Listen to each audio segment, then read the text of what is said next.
In the second year of secretly liking Claire Bennett, I decided to give up. I switched seats, stopped talking to her, and tried to pretend like she never existed. It just so happened that my childhood best friend, Emily Carter, had transferred back from overseas, and we started going to and from school together like old times. People started joking about it. Someone even asked Claire, "Claire, that spoiled rich guy Ethan Brooks finally stopped chasing you and moved on. What do you think?" Claire didn't say anything. Not until I submitted a withdrawal slip from the rock climbing club I had joined just to be close to her. She looked at me coldly and said, "Ethan Brooks, do rich kids like you always do whatever you want? Is everything just a temporary obsession to you?" But she didn't know that I had already been planning to give up before Emily returned. I made that decision after overhearing her behind the club building, where someone teased her, "Claire, why are you working so hard on your acting skills? Ethan Brooks likes you, right? You know who her dad is?" The moment she got accepted here, her dad donated a whole science building. When he heard she didn't like the cafeteria food, he built her one. Literally. With Michelin-starred chefs. She's an only child. If she really likes you, you could skip 60 years of hard work. There was laughter. But you're still keeping your distance. Are you crazy? Do you really hate her? And then Claire's voice came, cold and sharp. "Yes," she said, "I hate her. I'd rather work 80 years than take her shortcut." I froze. I stood outside the door with my hand halfway up, ready to knock. But after hearing that, I quietly turned around and left. I didn't know she hated me that much. I couldn't stop replaying the disgust in her voice. What did I ever do to deserve that? Sure, I liked her who wouldn't crush on the smartest, prettiest girl in school. But I never harassed her. Never clung to her. I just helped her out a few times. The first time I noticed her was actually on the school's honor wall. My dad had walked me to school that day, saw her picture and said, "Son, wow, your school's top student is a knockout." I followed his gaze and, yeah, I agreed. When I realized we were in the same class, my dad was thrilled. He gave her a thumbs up and went, "Young lady, are you the top scorer?" "That's awesome." I was mortified. My dad's never had a sense of boundaries. He used to sell stuff and could hold conversations with stray dogs. I gave her an apologetic smile, but Claire didn't seem bothered. She just politely nodded and thanked him. I think our homeroom teacher saw that and seated us together, probably hoping to win her favor. At first, we got along surprisingly well. She explained math problems to me, cheered me on in PE, and even covered for me when I read novels during class. In return, I'd ask her to grab me a soda from the vending machine or something. She'd scoff and call me lazy, fat, and hopeless, but then she'd turn around and tutor me anyway. I'd always grin and say, "That's why I have you, right? If I fail in life, I'll just hold on to your leg and beg for help." She'd roll her eyes at me, those amber cat-like eyes that could suck you in if you looked too long. Then she'd quietly go back to explaining formulas like nothing happened. Before the whole world knew who I really was, we were just two deskmates. Things changed when someone leaked a post about my background, how my dad donated that building and the cafeteria, how I had a private dining room in it. And yeah, some of it was exaggerated. My dad just believed in giving back. He used to survive on steamed buns and chili paste in college. Now that he had money, he wanted to make sure students didn't go hungry like he did. But the post spiraled. Everyone asked if it was true. I was annoyed and tried to vent to Claire. She was reading at the time. She could multitask like a genius. Usually she'd let me talk even while doing calculus. But that day, she interrupted me coldly, "Ethan, can you not bother me?" I swallowed my words, said sorry, and shut up. After that, she was always cold to me, even when she wasn't reading. I stopped talking to her altogether. We fell into a cold war, like little kids. She never broke the silence either. Then came the day our teacher announced a donation drive for Claire's family. That was how I found out her mom had kidney disease and needed dialysis every month. Claire never said a word. She always looked so put together, smart, calm, composed. I never imagined she was going through that. The school asked us to help, and I didn't hesitate. I didn't think about pride or self-esteem. I just wanted to help. So I went to my dad. He didn't just donate, he paid for all of Claire's tuition through college and got her mom into a private hospital. Claire and her mom came to our house to thank him. Her mom knelt at the door and said, "Mr. Brooks, we'll never be able to repay you. From now on, Claire is yours to command." I was horrified. My dad was too. I glanced at Claire, and she looked up at me, eyes bottomless, unreadable. Something in her changed that day. Her eyes used to have fire. Now they were just quiet. She didn't want me to be there. I felt it. Still, I kept trying. I brought her breakfast, boba tea, little gifts. She rejected them all.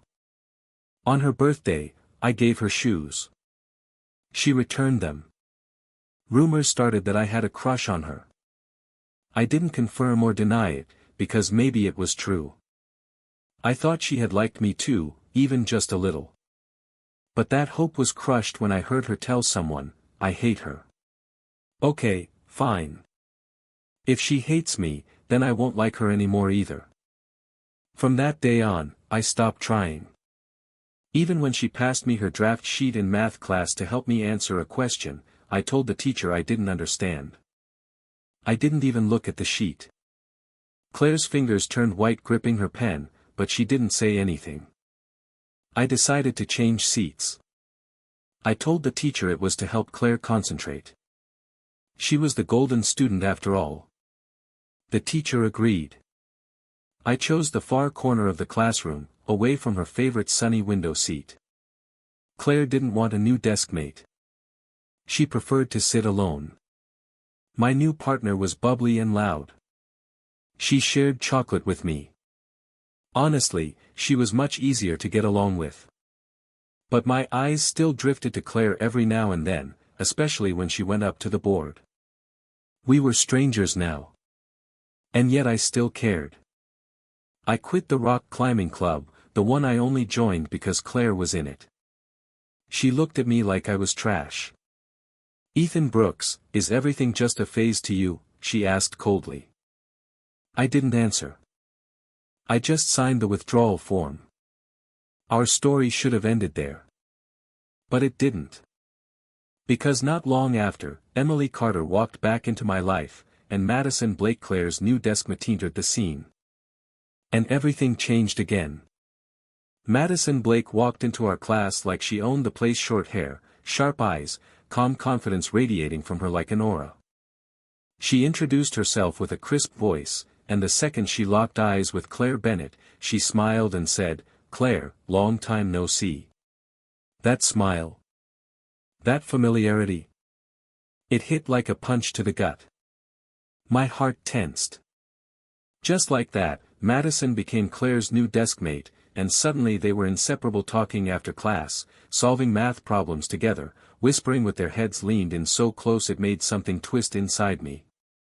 I pretended I didn't notice, but I noticed everything. Claire started smiling more small, soft, fleeting smiles that she never gave me back when I was trying so hard. One time, she even gently wiped some chalk off Madison's sleeve, like it was the most natural thing in the world. During the next provincial exam, the whole class was buzzing who would come out on top, Claire or Madison. Claire had always dominated, but now Madison was this rising star, and people were betting on it like it was the Super Bowl. When results came out, Claire was still first, but barely, only a 20-point difference between them, and that had never happened before. The school even handed out their test results first before everyone else's, probably because even the teachers were curious. Claire, ever the math class rep, handed me my test with a perfectly blank face. I looked down and winced 68 out of 150. My worst score yet. Normally, I didn't care about grades. My dad didn't either. He just wanted me to be happy, live freely, chase whatever dreams I had. But in that moment, sitting there under Claire's quiet scrutiny, I wanted to disappear. And then she said it. "Ethan, are you planning on getting into college with this score?" My throat tightened. I didn't reply. I just folded the paper and shoved it into my book. But she didn't leave. Instead, she paused and said in that cool, steady voice, "You can ask me if you don't understand the problems." I stayed silent.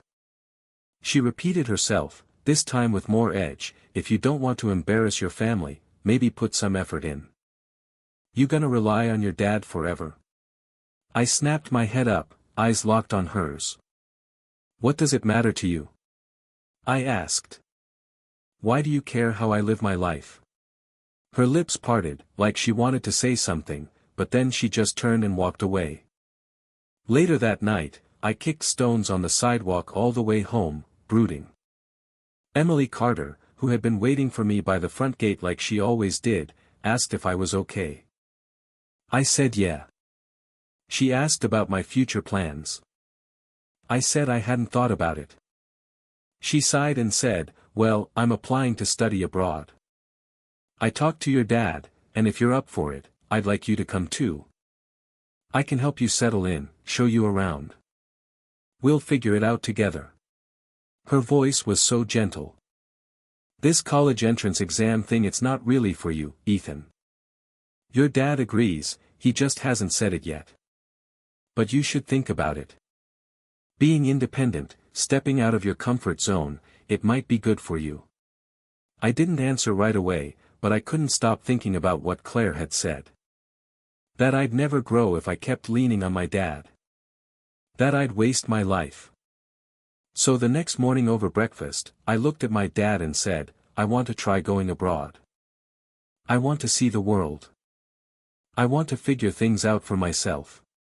He looked at me for a long time, and finally nodded, trying to smile even though his eyes were red. And just like that, the wheels were in motion. I started preparing paperwork, handled school applications, and quietly made plans without telling anyone. Not even Claire. At first, I thought maybe I wouldn't tell her at all. Maybe I'd just vanish. And one day, she'd ask where I went and realize I was gone for good. Would she feel anything? Regret? Sadness? But then I thought no. No matter how she'd treated me, Claire had once been kind. Once, she'd covered for me, helped me, looked out for me. Even if we weren't friends anymore, she deserved to know. On the last day before I left, I went back to the classroom during lunch break. She usually napped at her desk then. But when I walked in, she wasn't alone. Madison was there too.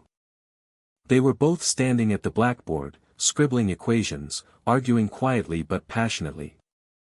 Madison tripped on something. Claire instinctively reached out and grabbed her arm to steady her. The way they looked at each other, it hurt more than I thought it would. Claire's cheeks turned pink. She let go quickly and asked if Madison was okay. They both looked away, awkward and silent. But then they picked up their chalk and kept writing. Like nothing had happened. Like I was never part of this world to begin with.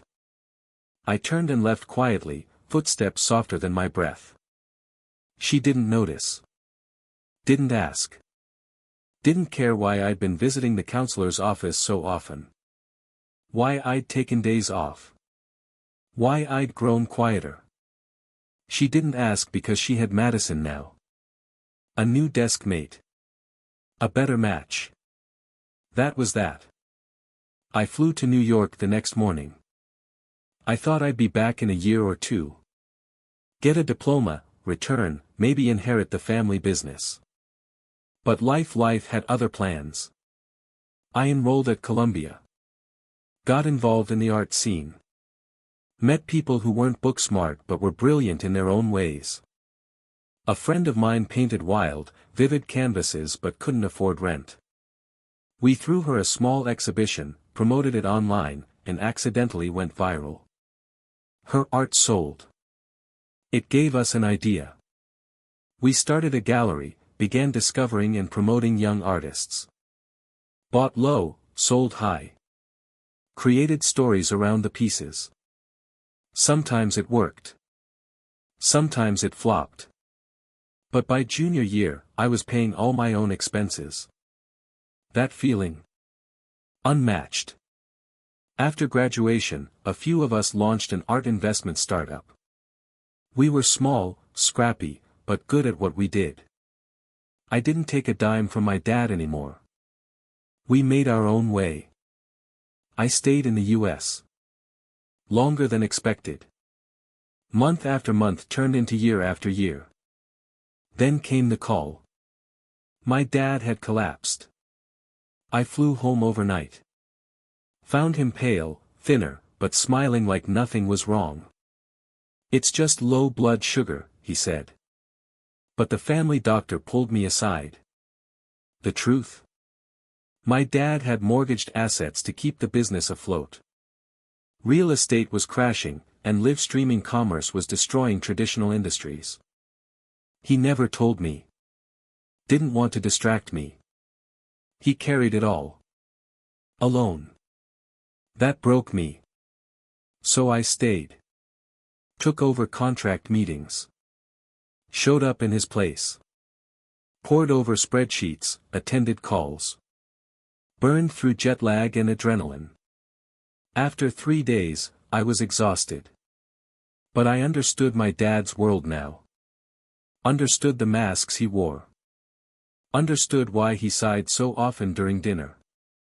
One night, as we ate quietly, he looked at me and said, "We might have to sell. Cut the losses before it's too late." I said nothing. I knew what he meant. He wanted to protect me. Leave me something. Not ashes. Then one morning, the housekeeper said an old student he once sponsored had come to visit. I didn't expect anything. Until she walked in. Claire Bennett. It had been 9 years. And when our eyes met again, her sharp, mature gaze, that unchanging amber eye once drowned, I realized this story wasn't over. Not even close.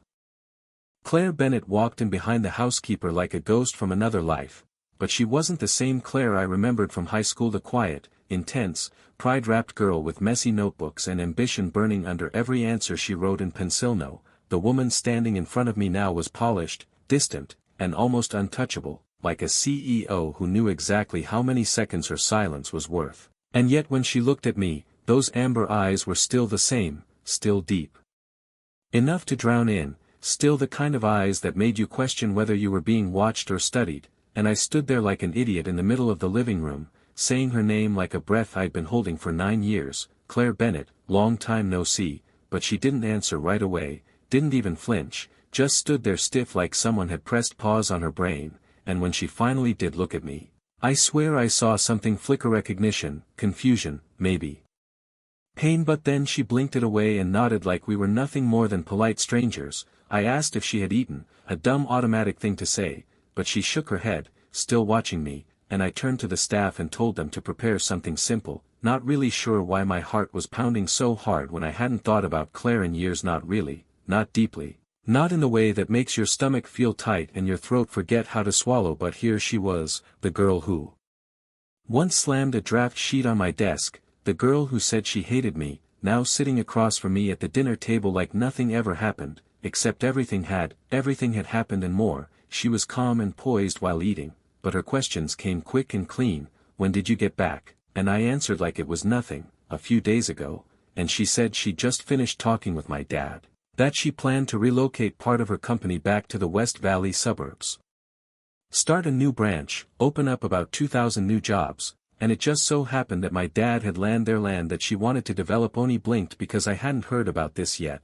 That land had been sitting unused since the zoning changes, and my dad had been thinking about unloading it for years but couldn't find a buyer he trusted, and now here was Claire, Casually talking about it over noodles like she wasn't the youngest person to ever make the Forbes list, like she wasn't the girl whose mother once knelt in front of my father and offered her like a gift out of desperation, like she hadn't vanished into silence the moment I left the country, and now she was back, or maybe I was the one who had returned, and she had always been here, becoming someone sharper, someone stronger, someone who didn't need me to see her anymore. She ate slowly, chewing thoughtfully, and when I mentioned my upcoming oil contract meeting, she put her chopsticks down and said, "Make sure the contract specifies settlement by the unloading port's inspection certificate," and I stared at her like she was psychic because I hadn't even thought about that. She explained calmly that sometimes sellers add too much water content to the crude and if it's not in the contract, we'd eat the loss. I nodded dumbly, thinking, Claire Bennett, how do you still know everything before I do?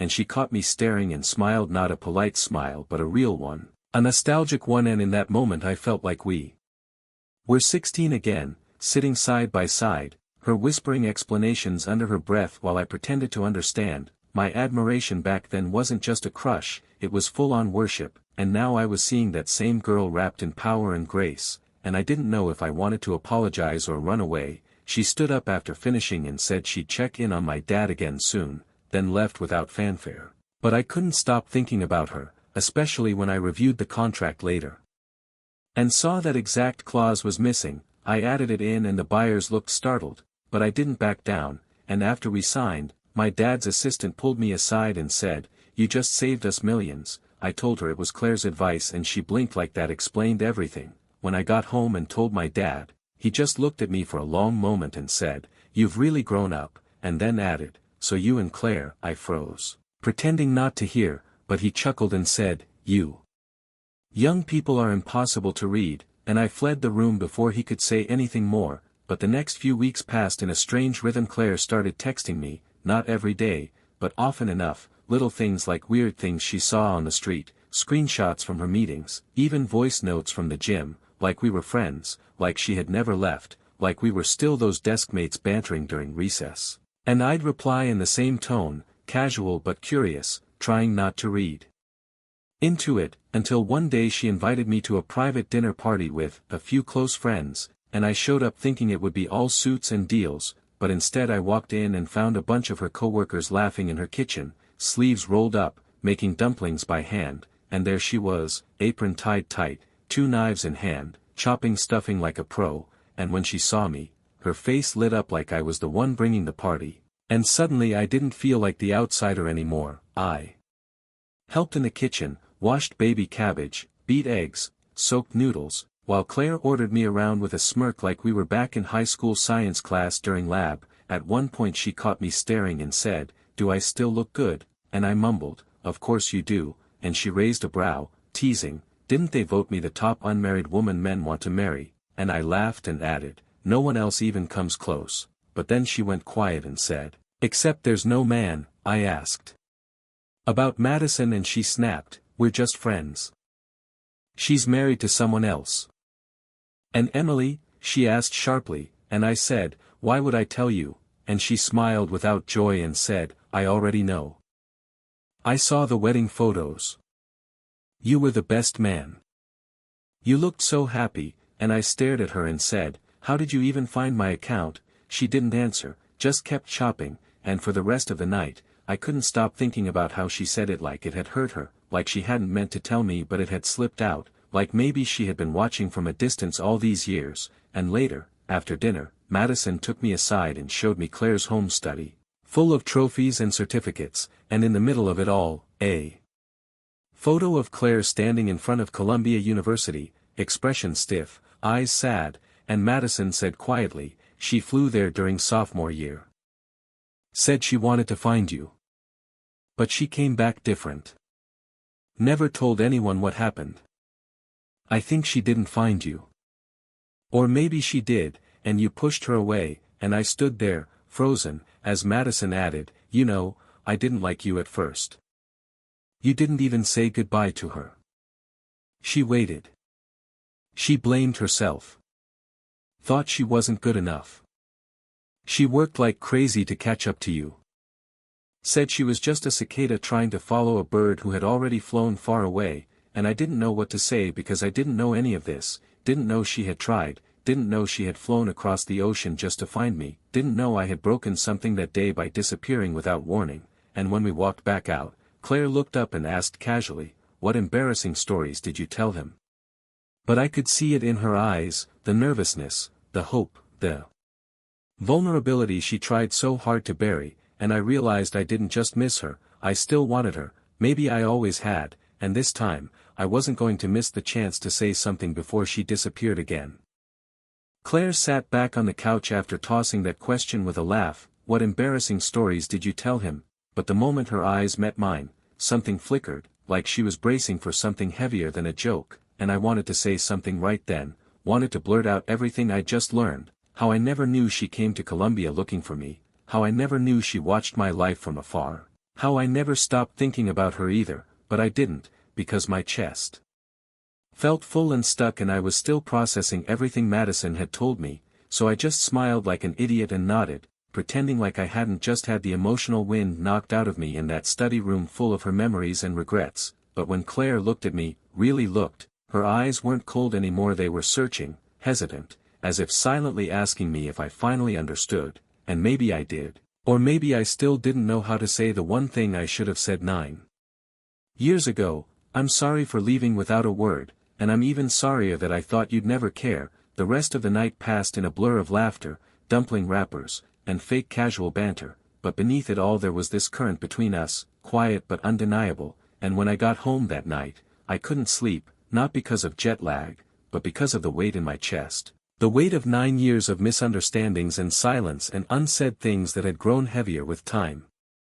The next morning I woke up to a message from Claire. It was a photo of a coffee cup, captioned, "Morning Fuel," with a sleepy emoji, and I stared at it for a solid minute before I replied with something equally bland, but it felt like something had shifted, like the distance between us was shrinking inch by inch, and over the next few weeks, Claire and I texted more frequently, not daily, but consistently, and her messages were short but meaningful, like, "Heading to Hangzhou for a meeting, flights delayed," or "Saw a guy wearing socks with flip-flops and thought of you," and even though they were small, they felt huge to me, like little reminders that she was still here, still letting me in, and it wasn't long before my dad noticed too. He mentioned her more during dinner, would casually drop questions like, "Have you seen Claire today?" or "She's a good girl, isn't she?" with that mischievous dad smirk that meant he was absolutely meddling, and I would dodge the questions with vague shrugs. But even I couldn't pretend it wasn't obvious anymore,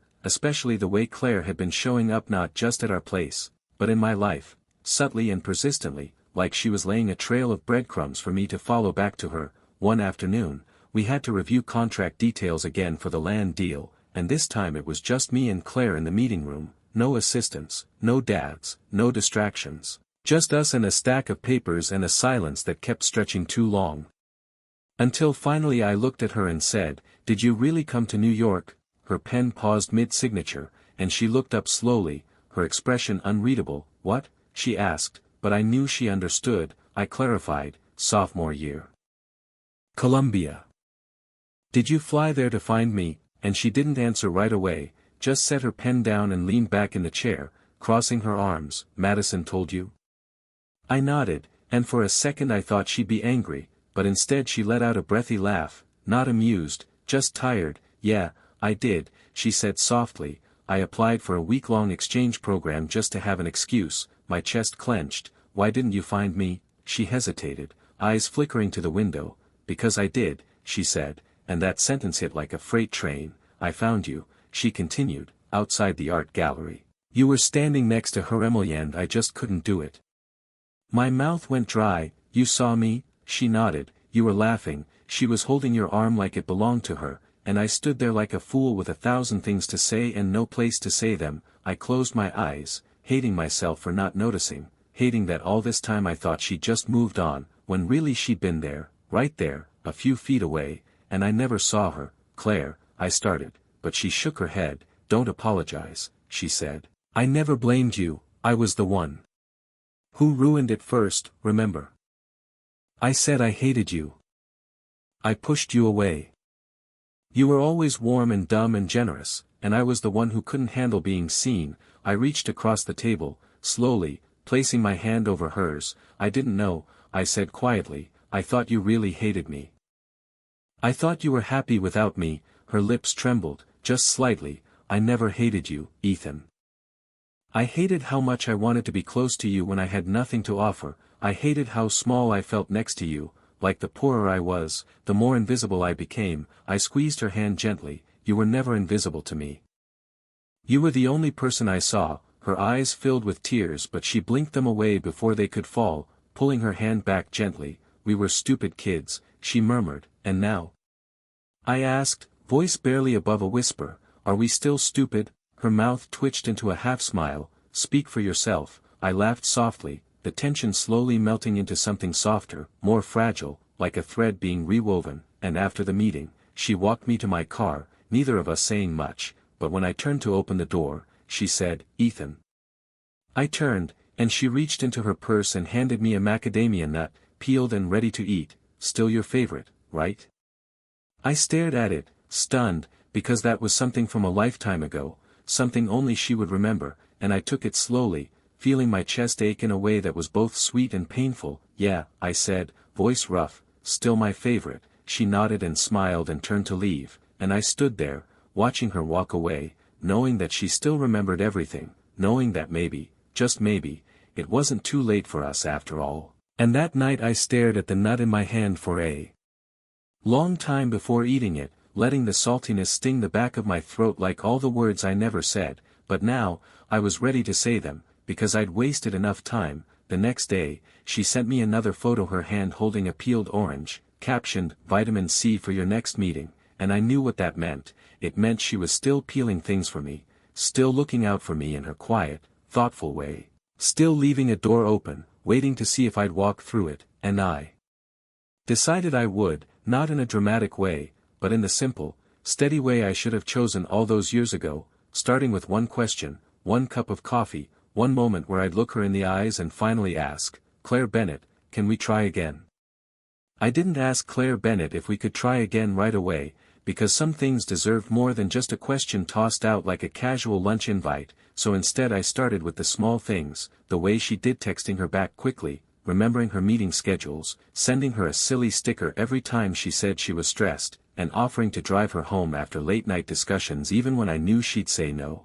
And sure enough, she said no the first few times, but on a Thursday night after a long boardroom session where we both sat through 3 hours of dry legal talk and bad coffee, she blinked at me when I offered again and said, "Only if you stop at that bakery I like on the way," and I grinned like an idiot and said, "Done." And that night, for the first time in almost a decade, we sat side by side in my car, the windows slightly cracked for the cool breeze, 2 paper bags of butter croissants between us. And even though we didn't talk much, it didn't feel awkward, it felt like breathing again, and as I glanced at her tapping her fingers on the bag, I realized I still remembered those little habits of hers, the way she tapped in 4/4 rhythm like a metronome, how she always peeled the top flaky layer off before biting into the rest, and how she never finished a whole pastry unless someone reminded her to.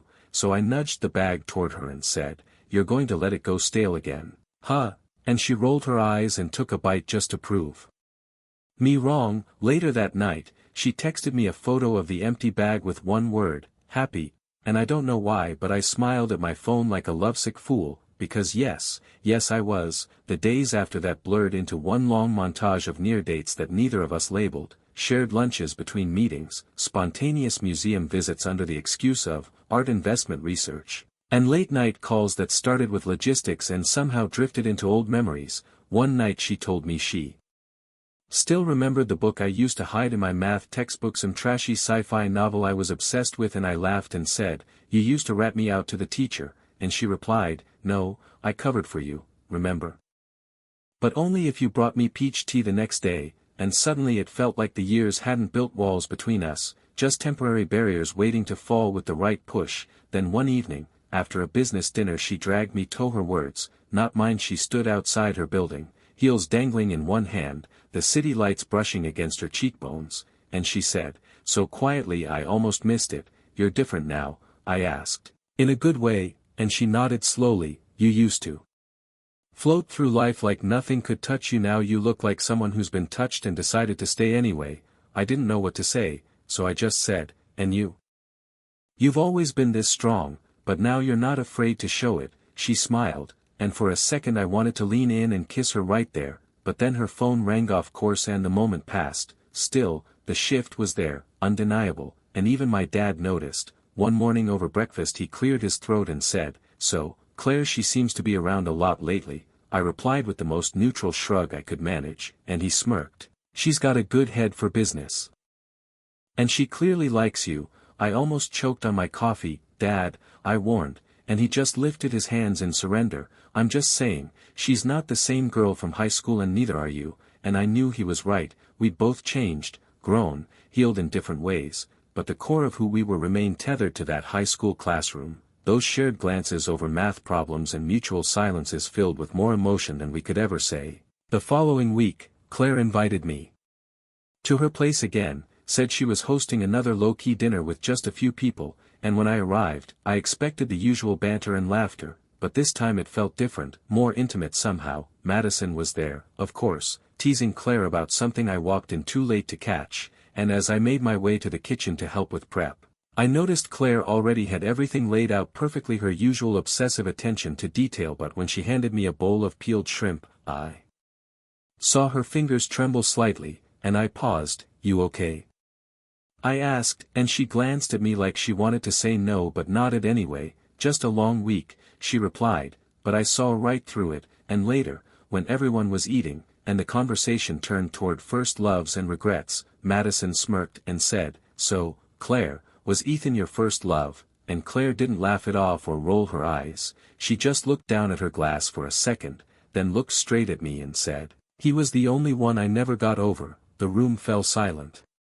Someone coughed awkwardly, and I stared at her like my brain had blue-screened. She didn't even flinch, just sipped her wine and changed the subject like she hadn't just detonated an emotional bomb in the middle of dinner. After everyone left, I stayed behind to help her clean, and when we were alone, I turned to her and asked, "Did you mean it?" She didn't pretend not to understand, just nodded, "Yeah," and I stepped closer and said, "I never got over you either." She inhaled slowly, like she'd been waiting years to hear that. "You left," she said, "and I thought I was finally okay, but then I wasn't, and then I worked so hard to forget you, but every time something good happened, I wanted to tell you, and every time something bad happened, I wondered if you'd care." I took her hand in mine. "I would have cared, I still care, and I'm sorry I left without telling you. I thought you hated me, Claire." She looked at me then, really looked, eyes glassy but strong. "I never hated you. I hated how much I missed you," and just like that, something clicked into place, something fragile but true, and I leaned in, slowly, giving her time to pull away, but she didn't, and when our lips met, it wasn't fire or thunder, it was something gentler, something steady and soft and long overdue, the kind of kiss that felt like coming home after years of being lost. And when we pulled apart, I whispered, "Is it too late for us?" And she shook her head. "No, it's just late enough to know it's real." And in that moment, I didn't care about the past or what came next. All I knew was that I was holding the hand of the girl I once loved in silence, now a woman who had fought her way to the top and still chose to look back, not to wait, but to see if I would follow, and this time, I did. After that night, things didn't suddenly turn into fairy tales or montages with coffee kisses and sunrise cuddles, but they shifted in that quiet, meaningful way that matters more than all the grand gestures, like how Claire no longer hesitated before texting me good morning, or how I stopped pretending I didn't check her calendar before planning my day, like how she'd reach for my hand under the table when board meetings dragged too long, or how I'd automatically order her chamomile tea when her eyes showed even the slightest sign of fatigue. It wasn't fast and it wasn't loud, but it was real, and it was ours, and maybe that's what love actually looks like when it grows out of a mess like ours, when it survives time and distance and all the hurt we never meant to cause each other. We started seeing each other more openly, not in some overly public way but enough for people around us to notice, enough for my dad to say, with a teasing smile, "So, is she moving in or are you moving out?" And Claire had just smirked and replied, "You'll be the first to know, Mr. Brooks," and even he hadn't been able to hide how much he liked her, how much he trusted her, and that meant everything to me because my dad's approval wasn't something I'd ever asked for, but it meant something when it came to her, especially after everything he'd done for her mother, and everything she'd become in return. I'd be lying if I said I didn't think about the past more often now, especially the parts we never said out loud, like how my silence when I left was fear wrapped in pride, or how her coldness back then was just pain she didn't know how to share. We both hurt each other trying to protect ourselves, and yet here we were, still trying, still peeling back layers like the macadamia nuts she never stopped handing me whenever I looked too serious. One night, we were sitting on her balcony, wine glasses on the table, city lights like soft reflections in her eyes, and she said, "You know, for the longest time, I didn't think I'd ever get over you," and I turned to look at her, ready to apologize again, but she smiled and added, "But maybe that wasn't a bad thing, maybe some people are just meant to stay with you, even when they're not around." I swallowed hard, touched her hand gently and said, "Claire, I don't want to be someone who stays with you in memory, I want to stay in your life, for real, for good." She laughed quietly, not mockingly but softly, like she already knew, and whispered, "Then stay." And I did. I started spending more nights at her place. Sometimes helping her with proposals late into the night, sometimes just watching her sleep with her laptop still glowing beside her, and there was one night probably my favorite where we stayed up until dawn doing absolutely nothing but talking about everything we'd never said in high school. She confessed that she used to memorize my class schedule just to avoid bumping into me when she thought she was falling too hard. I told her how I used to walk past her house just to see if her room light was still on, and we both laughed and cried over how ridiculous and real it all felt now. Later that month, my dad's health stabilized, and we started seriously discussing the restructuring of the company. Claire offered to help not as a favor, but as a partner, and I knew what that meant, not just business, but a future, not just helping me manage assets, but helping me rebuild a life, our life. And so when she suggested setting up a new joint venture under a shared name, I didn't hesitate. We named it CNE Solutions, and when someone asked what it stood for, we both just smiled because it wasn't about Claire and Ethan, it was about choices and endings, about how we both chose to return and how every ending we thought we had was just a bend in the road. One afternoon, after a press event, we were walking back through the lobby when a young intern stopped Claire to ask for a photo, clearly starstruck by the legend she'd become, and Claire obliged with that graceful smile she always wore in public. But afterward, as we stepped into the elevator, she leaned against me and whispered, "Do you ever miss being unknown?" And I looked at her, this brilliant, guarded, fiercely ambitious woman who once hid her mother's dialysis bills like secrets, and said, "I don't miss anything if I get to have you now." She stared at me for a long second, then kissed me on the cheek and said, "Cheesy, but effective," and I laughed, holding her hand as the elevator doors closed. And that night, I realized I wanted more than this slow, beautiful rhythm. I wanted permanence, I wanted vows, I wanted the world to know that the girl who once sat beside me solving calculus with her chin in her hand was now the woman I wanted beside me for the rest of my life. I didn't plan some grand proposal with fireworks or a viral flash mob. Instead, I took her back to our old high school, which was now partially rebuilt and expanded with a new tech building, the same one her name was quietly engraved on.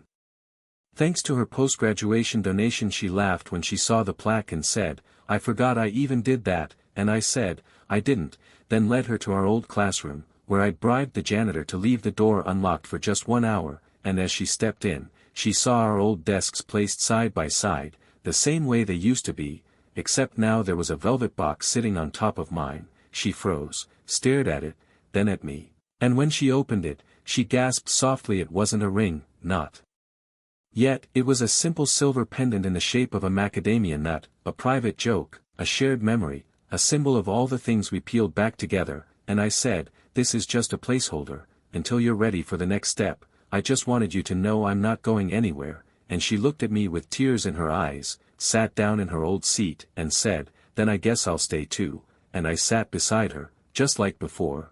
But this time there was no wall between us, no silence, no misunderstandings, only the quiet certainty that some things come back not because they were lost, but because they were always meant to find their way home. And as we left that classroom together, hand in hand, I knew that we didn't just recover something old, we built something new, and whatever came next, challenges, changes, chaos, we'd be facing it side by side, with all the strength and softness we spent years learning how to hold.